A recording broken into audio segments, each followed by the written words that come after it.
What?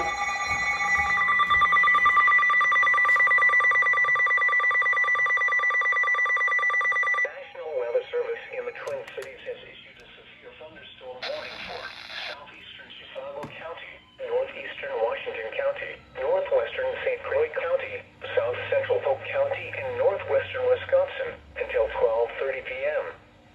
At 11:59 a.m., a severe thunderstorm was located over Scandia moving east at 40 miles per hour.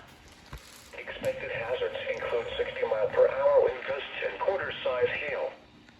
This is a radar-indicated threat. The following impacts are expected. Hail damage to vehicles is expected. Expect wind damage to roofs, siding, and trees. This severe thunderstorm will be near Osceola around 12:05 p.m.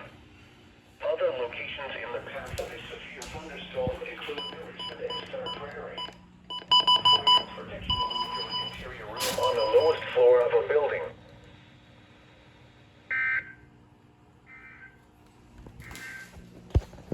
This is weather.